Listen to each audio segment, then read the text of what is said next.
ভেন্ডির ঝাল। তো এখন অনেক কিছুই রান্না বাকি আছে, তো চলে এসেছি আমার আজকে নতুন ব্লগ নিয়ে। সবাইকে আমার ব্লগে স্বাগত জানাই। সবাই নিশ্চয়ই ভালো আছে, আমিও ভালো আছি। তো দেখা যায় কী রান্না হবে। ভেন্ডির ঝাল হবে, এই যে সর্ষে বেটে নিয়েছি, একবারে কলমি সবজি আলু দিয়ে উচ্ছে একটু চচ্চড়ি হবে, এই সর্ষে বাটাতেই হবে। আর আর যেখানে একটা ডিম আছে, এই ডিমটা এই যে এটা দিয়ে ঝাল হবে, এই যে মশলা বাটাতে অমলেট করে ঝাল করবো। নেড়ে ছেড়ে নিয়ে তারপরে মশলাটা দেবো। আর এদিকে দেখো বাইরে প্রচণ্ড রোদ উঠেছে, দেখেছো কত রোদ।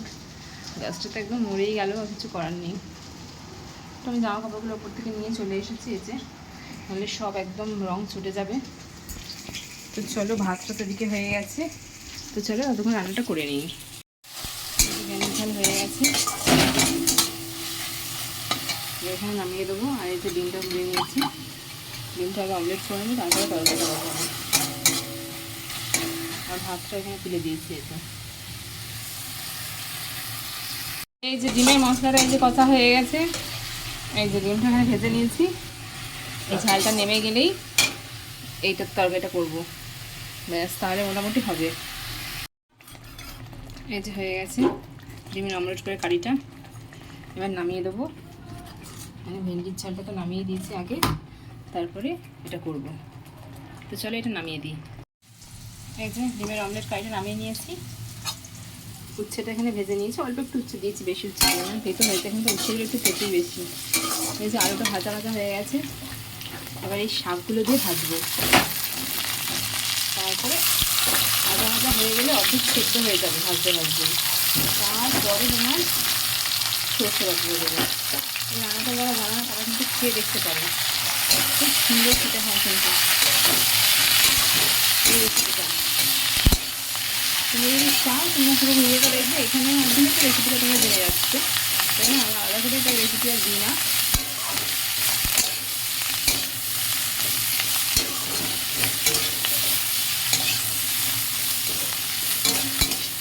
এমনি শাকগুলো যদি ছোটো ছোটো মতো কচি কচি, তাহলে একটু ভেজে তুলে রাখতে হবে, দিয়ে লাস্টে মিশিয়ে দিতাম শেষ মতো, একটু যখন মেশাতাম তখন। কিন্তু কলমির বাটিগুলো তো আমি মোটামুটি এই শাকের সবজি খেতে ভালো লাগে, আর মাঠের কলমির শাক হলে তো আরও বেশি ভালো লাগবে।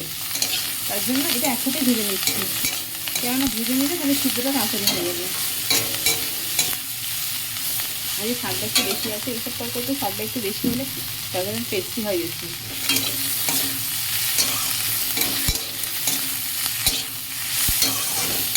একটু ভাজা ভাজা করে নিই।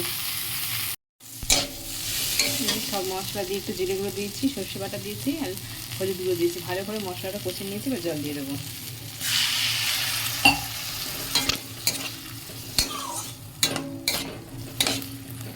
যখন সেদ্ধ সেদ্ধ হয়ে যাবে তখন এটা মিশিয়ে দেবো। এখনও সর্ষে বাটা রয়ে গেল, একটু রেখে দেবো এই সর্ষে বাটাটা।